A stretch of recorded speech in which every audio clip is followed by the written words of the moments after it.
Welcome to arts and stories for kids. அகனமர்ந்து செய்யாள் உறையும் முகனமர்ந்து நல்விருந்து ஓம்புவான் இல்.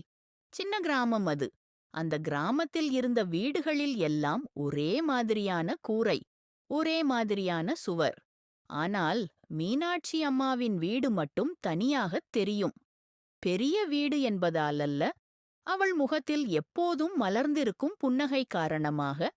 யார் வந்தாலும் ஏழையா பணக்காரனா என்ற பேதம் இல்லாமல், வாங்க, உட்காருங்க, ஒரு கண்ணாடி தண்ணீர் குடிச்சிட்டு போங்க என்று மனமகிழ்ச்சியை முகமலர்ச்சியால் காட்டி வரவேற்பாள். ஒரு நாள் மழை பெய்து கொண்டிருந்த மாலை நேரம். ஒரு பயணி நனைந்த உடையுடன், சோர்ந்த முகத்துடன் அவள் வீட்டின் முன் நின்றான். மற்ற வீடுகளில் கதவுகள் பாதியாக மூடப்பட்டிருந்தன. ஆனால் மீனாட்சி அம்மா அவனை பார்த்தவுடன், அடடா, மழையில நனையிட்டீங்களே, உள்ள வாங்க என்று கதவை முழுவதுமாக திறந்தாள். அவன் உட்கார்ந்ததும் ஒரு துணி கொடுத்து சுடச் சுட காஃபி போட்டு, சாதாரணமான கஞ்சி இருந்தாலும் அன்போடு பரிமாறினாள். அவன் மனம் நெகிழ்ந்தது. அம்மா, நீங்க ரொம்ப நல்ல மனுஷி என்றான்.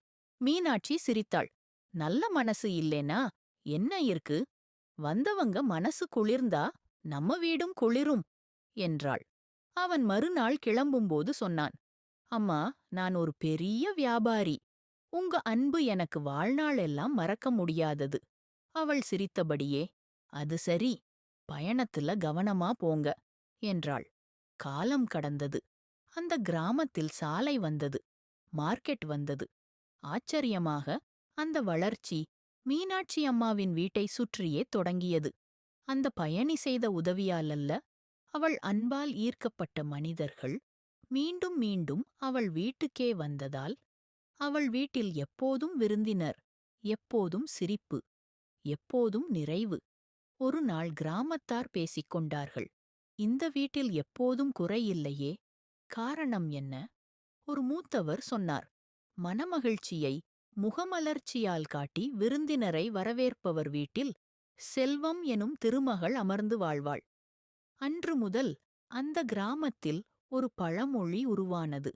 புன்னகையால் திறக்கும் கதவு செல்வத்தால் தானாக நிரம்பும். மறக்காம லைக், ஷேர், சப்ஸ்கிரைப் பண்ணிடுங்க. அறிவே ஆற்றல், கற்பது மகிழ்ச்சி, அறிவது இனிமை. அனைவருக்கும் நன்றி.